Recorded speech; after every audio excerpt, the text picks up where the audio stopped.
अस्सलाम वालेकुम व्यूवर्स, उम्मीद करती हूँ आप सब ठीक होंगे। Welcome to my channel ideas on cooking में आज मैं आपके लिए बहुत ही ज़बरदस्त सी बेसन की खंडलियों की रेसिपी लेकर आई हूँ, जो कि बहुत ही मज़े की बनती हैं और इनको बनाकर आप चावल के साथ, रोटी के साथ खाएं तो इसका अपना ही मज़ा है।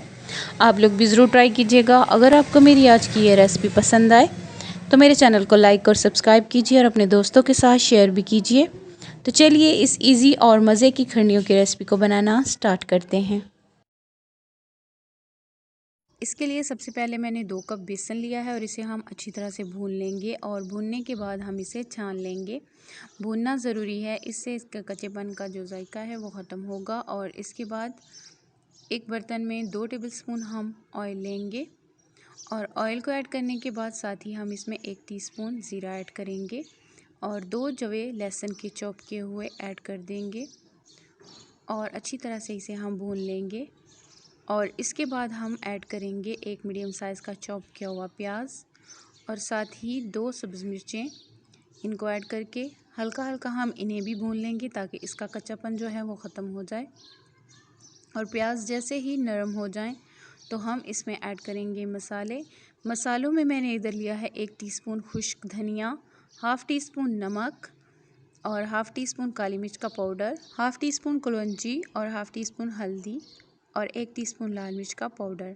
इन चीज़ों को हम ऐड कर देंगे और ऐड करने के बाद अच्छी तरह से हम इन्हें मिक्स कर लेंगे और अच्छी तरह से इन मसालों को हम भून लेंगे।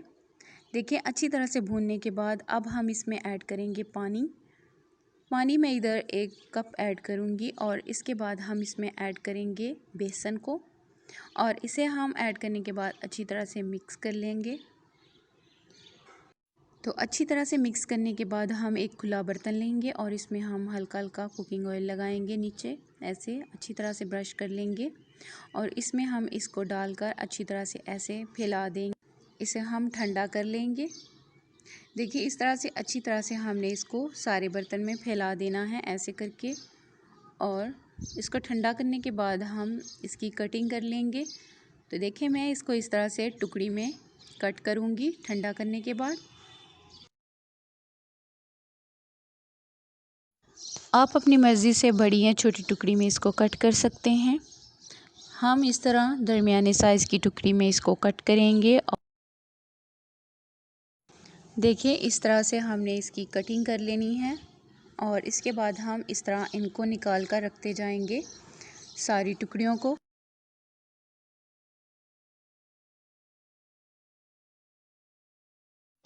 टुकड़ियों को अलग करने के बाद अब हम एक बर्तन लेंगे और इसमें हम ऐड करेंगे 4 खाने के चम्मच ऑयल और इसमें हम ऐड करेंगे लहसुन चॉप किया हुआ, 3 से 4 जवे हम लहसुन की ऐड करेंगे और इसे हम हल्का हल्का सा भून लेंगे। और इसके बाद साथ ही हम इसमें ऐड करेंगे 1 मीडियम साइज़ का चॉप किया हुआ प्याज और प्याज को ऐड करने के बाद साथ ही हम इसमें ऐड करेंगे टमाटर।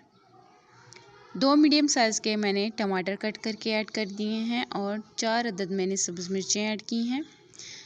1 टीस्पून खुश्क धनिया पाउडर, 1 टीस्पून लाल मिर्च पाउडर और हाफ़ टी स्पून अदरक का पाउडर, 1 टीस्पून नमक और हाफ़ टी स्पून हल्दी पाउडर। इन चीज़ों को अच्छी तरह से हम मिक्स कर लेंगे और मिक्स करने के बाद कम से कम हम इन्हें 5 से 6 मिनट अच्छी तरह से भूनेंगे इस मसाले को। देखिए 5 से 6 मिनट अच्छी तरह से भूनने के बाद अब मैं इसमें पानी ऐड करूँगी। तो मैं इधर 2 कप पानी ऐड करूँगी। आप अपनी मर्ज़ी से जितना शोरबा करना चाहें इनमें कर सकते हैं और इसके बाद हम इसे ढक देंगे और जैसे ही इसमें उबाल आएगा तो हम इसमें ये टुकड़ियाँ डालेंगे बेसन वाली।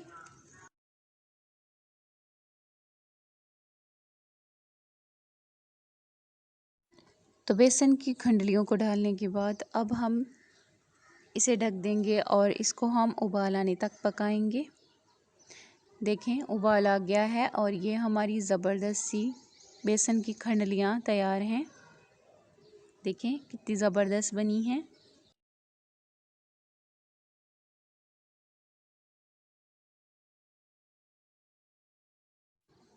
अब हम चूल्हे को बंद कर देंगे और इसे हम सर्विंग बाउल में ऐड करेंगे। देखें माशाल्लाह से बहुत ही ज़बरदस्त बनी है। ये देखें, आप लोग ज़रूर ट्राई कीजिएगा। बहुत ही मज़े की बनती हैं और बहुत ही कम टाइम में बनाई जाने वाली रेसिपी है। इनको बनाकर आप चावलों के साथ खाएं, रोटी के साथ खाएं, बहुत ही मज़े की लगती हैं। और देखें इस तरह से बाउल में ऐड करने के बाद हल्का हल्का हम इसके ऊपर सब्ज़ धनिया स्प्रिंकल करेंगे, अच्छा लगता है। तो उम्मीद करती हूँ कि मेरी आज की ये रेसिपी आप लोगों को ज़रूर पसंद आई होगी, बेसन वाली खंडलियों की। अगर आपको मेरी आज की ये रेसिपी पसंद आई हो तो मेरे चैनल को लाइक और सब्सक्राइब कीजिए और अपने दोस्तों के साथ शेयर भी कीजिए।